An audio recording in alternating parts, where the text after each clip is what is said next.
Hey guys, welcome back to my channel. It's Nadine here at Bo's Corner. I am going to be talking today about postpartum, life after having a baby. I cannot tell you how much my life has changed. For the most part for the good, but there are some things that I am experiencing that are new to me, but I'm also working through them. Before I do get started, I do want you to know that I will be looking at my notebook because this is where I took my note. I want to make sure that I don't miss any of my points. So here we go. The first thing is mom guilt. Whew. So after I had my baby, I went back to work and I had a really rough time, like just feeling guilty for leaving him at home and not being with him 24/7. And I think it was more so because he was a baby, like he was just born, he was only a couple of weeks old, and here I am leaving him. I felt guilty. Like I literally will get ready, get in my car, and as I'm driving to work, I would be crying. Like I would wake up in a funk, like, oh my God, I'm leaving my child here. Something that I learned that helped me to cope with that is it's okay. Like you're gonna come back to see him. He's gonna be in one piece. But I think as a brand new mom, like it just didn't sit with me well that I was going to work and leaving him. The second thing is my anxiety and feeling like I have to do it all. Listen, whew. So we moved into the house and things were still chaotic. We were still fixing things up. We were getting the baby's room ready. I had tons of laundry to do. At this time right now, we don't have a dishwasher, and I felt like I was supposed to be washing dishes. Like dishes needed to get done, laundry needed to get done. And so when I went into labor and we were off to the hospital, I told myself that when I came back, I was gonna get it done. Like everything was gonna be good. No. Okay, no, not at all. When I came home, I was so exhausted.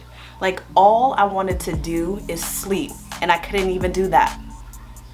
If you watched my COVID story, you know that it was just a whole hot mess, and sleep, I barely got any. I got to a point where I started choosing the things that I would prioritize and do. So all of the laundry did not get done, but if I got at least one load in for the day, I felt like, okay, I did something. So my advice there is, please don't pressure yourself. Your body just went through pushing another human being out. Your body, your capacity, the physical, the mental, you are not at that point where you can do too much. Listen to your body, and if your body is telling you to rest, please do so, because it will definitely have a toll on you. I think the first thing that you need to realize is that your rest should be prioritized. You're gonna burn out if you trying to do it all, and I definitely burned out. I was trying to do this and do that, all while trying to take care of a baby. I was forgetting to take showers, a whole bunch of things. Prioritize what needs to get done. If it's just the baby bottles that needs to get done, get those done. That's it. The third thing is to ask for help when you feel that you need it. You're only one person. I naturally want to help the world. After having a baby, that changes. You're no longer capable of trying to help everybody and do everything. At this point, the only person that you hyper focus on is that baby. I was forced to take a seat back. Like I had some friends who came over, they brought breakfast over for me. Let me tell y'all, it went a long way. Like having people bring food for me. I had some people actually come over to help watch the baby while I took a shower. Some people help fold clothes. Like I never realized how good it feels to have people help you. When you're a giver naturally, you're always ready to help and give other people, so you tend to forget what it feels like for people to help you. I'm telling you, As a first-time mom, if you're watching this, let people help you. If people are volunteering and offering to give you a service, let them do it, because it really does go a long way. The other thing is to get out of the house. Get out of the house. I know like this time right now is kind of rough because we're still in a pandemic. We're not really supposed to be out, but now that the vaccine has come out, people are a little bit more comfortable to go out. For me, honestly, I'm more of a homebody. So before I had my baby, I would stay home on the couch, watch TV, listen to music, things like cleaning and doing laundry. Those are therapeutic things to me. But baby, after I had my son, it completely changed. And I don't think I really realized that until I actually did it. So I was working in the beginning. I started back work in January up until May. And because I was going through mom guilt, I felt obligated to be in the house and just cuddling up with him and making sure that he was good. I felt like I needed to be doing laundry and washing dishes and things like that. Charles, he was always telling me, get up, go do something.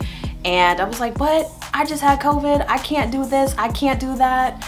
I need to be at home. I need to make sure he's safe. I'm already around people when I'm at work.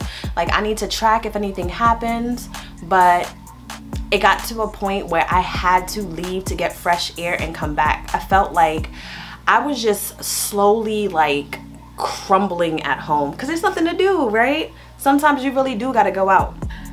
I low-key too was getting jealous of him because, baby or not, he was like, I'm going out. Like this, like we have a baby, but we still have to live our lives too.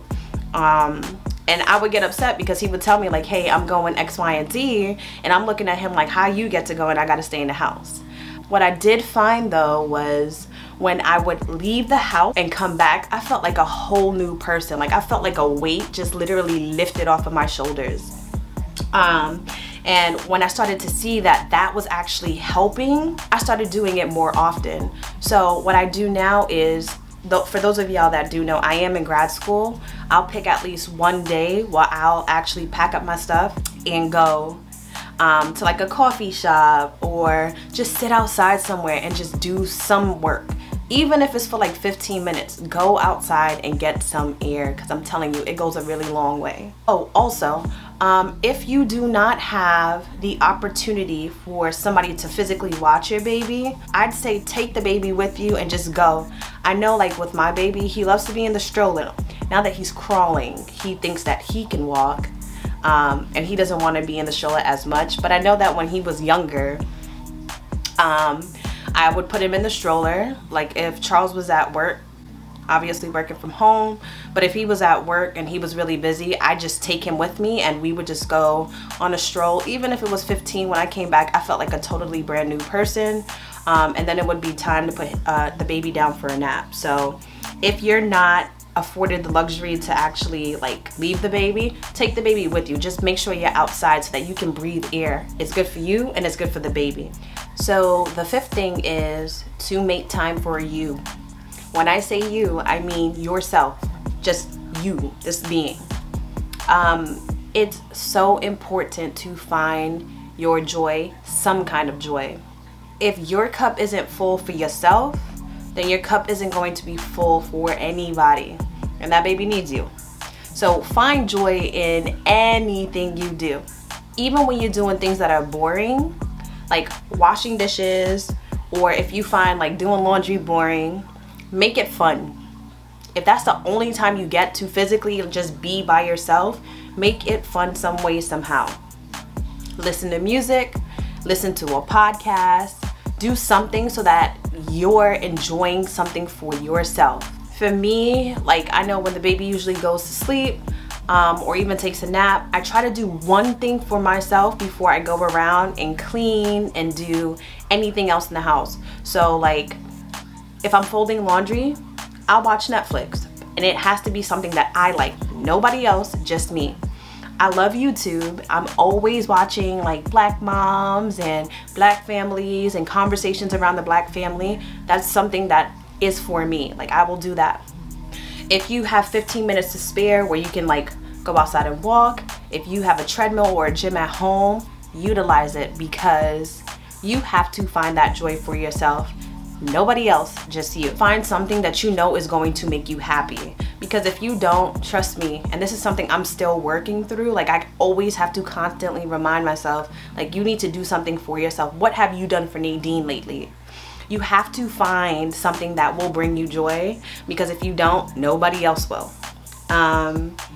Things that I struggled with in the beginning were,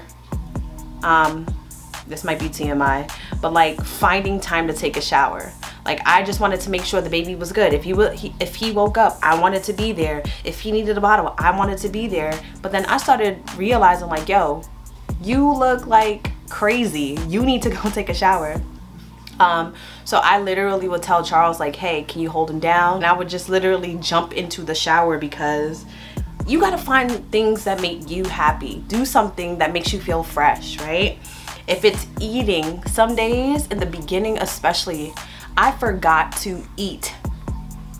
I'm just running on like, I need to do this, I need to do that. I had to chill out and remember like, you need to eat, you need to take a shower, you need to do this X, Y, and Z for yourself. Find one thing that you can do for yourself so that you can feel good about you. The next thing is speaking up for yourself. I feel like as a first-time mom, you always want to come off as this person that can hold it down. Like, you know, that's what moms are known for. They're known to hold things down. Don't do that to yourself, because all you're doing, again, is burning yourself short. You're burning out. If you have people that are willing to help you, speak up and let them know what it is that you need so that they can help you. For me, I'm naturally an introvert, extrovert. So when I'm around people, I can talk. I'm not the life of the party, but I'll be friendly and, you know, cordial and try to carry on conversation. But legit, when I'm by myself, I'm literally like just trying to be alone and do things for myself. And with that mindset, I end up taking on a lot on myself. Like, I need to do this, I'm gonna get this done, I'm gonna make sure this is done. But you cannot do it by yourself. Speak up for the things you need. You'd be surprised at the amount of help that you would receive from people. Like, people want to help. I think sometimes people don't know how to ask, like, hey, what can I help you with? Or sometimes the person that's supposed to be receiving the help, they're kind of like, yeah, I do need the help, but I'm not really gonna ask because I'm not that type of person. And this is something that I'm still going through. If you need the help, speak up. Even if it's advice, you're not having the best of days, call somebody up, talk to them. You know, make yourself feel better. Those are the kind of things that will take a lot off of your plate without you even knowing. It's a small thing, but I guarantee you it'll go real far. So speak up for yourself. In terms of how you feel when you need help, like, it goes a long way. The other thing I want to say is, do not forget to eat and drink water. You need to replenish your body, replenish your soul, because if you don't, you're gonna be running on a little bit of energy, and that's not good for you, that's not good for the baby, it's not good for the household. That is something that I still struggle with. Like, my body has gotten to the point where I can run off of no food until the end of the night, and then I'm like, oh, I didn't eat anything. That's not good. I do have some water here. I did not get a chance to drink enough water today. So this is like my second cup, being honest. But when you can, take in your water, because it'll do a lot for your body. It'll do a lot for your hair. It'll do a lot for your spirit, mentally, everything. And please replenish your body. I've gotten back on my smoothie game, so I'm really trying to drink my smoothies. And just nourish my body the right way. In the beginning, I want to say I wasn't making time for myself at all, and I don't want you to feel bad about that, especially if you're a new mom, because you don't know what to expect. You, when you're pregnant, think you're gonna hold everything down, you're gonna feel like you got everything. It's not gonna be like that, to be honest with you, but you still have to take it one day at a time and realize that, hey, I'm human, just like this little human that I just birthed, just like his father. Like, you really have to take time for yourself, because if you don't, it really hurts you in the long run. Some days are actually gonna be more difficult than others. This goes for people who don't even have babies, right? Like, life is hard. Like, it really is hard. And some days you're gonna be like, oh my God, I got this. Like, you're gonna be running, you feel like you conquering everything and everything's good. Then you got some days where you don't even want to get out of bed. You just want to stay in your bed, in your pajamas, and you just want to curl up and go to sleep. Unfortunately, as a mom, it's a little harder for you to do that unless you got support. I wasn't born into wealth. I can't hire no nanny. So I know my butt gotta get up and I gotta do what I gotta do to make sure that my baby is good. Lean on your team. If you have a team, lean on them. If you have friends, even if they can't come over, call them. I have one friend in particular who I know I can hit up no matter what when I'm going through things, and I know that she's gonna respond and talk back to me. Actually, I got a couple of friends who are like that. I got friends who check in on me and just make sure that I'm good. Like, lean on your team. People want to help. I felt like it was really important for me to go ahead and tell this story because I feel like it's like a taboo thing in the Black community for women to talk about, like, postpartum, like what you feel after having a baby. Sometimes it's not necessarily even depression. It's just a new feeling. Like, it feels good, but you got hard days, right? Like, I've been there where I'm just literally like bawling my eyes out, and I cannot tell you why. Like, you experience it in so many ways. I am not a nurse, I am not a doctor, and I don't want to claim to be, but my advice in that is when you feel those low points, try to do something for yourself. Try to reach out to people that you know care about you, because they can help you. It can brighten up your day. It can make you feel better. Like, don't give up. Like, it's not easy, but there's a way. Like, when he was a baby, I was like, I don't know if I could do this, but like, just pushing along and like reaching out to friends and friends hitting me up. You can do it, mama. Like, you got this. Remember, I'm saying these things because not only have I been through it, I'm still going through these things. So it's not like I've conquered it and I'm like, mama got this, like I'm this strong person. It's not like that at all. Like, there are things that I'm still working on, and I'm just taking it one day at a time. And that's all you can really do. You can only take it one day at a time. Anywho, I hope that you guys enjoyed this video. If you haven't, please go ahead and like, comment, and subscribe. And oh yeah, if you are a mama, if you are a first-time mama, please go ahead and comment down on some of the postpartum changes that have happened in your life after having a baby, and some things that you've done to help you cope with it. I'd like to know so that I can keep it in my little stash, especially on the days where I'm feeling gloomy and I'm just like, I don't know what to do. I'd really like to hear. So yeah, comment down below, like, subscribe, and I will see you guys later.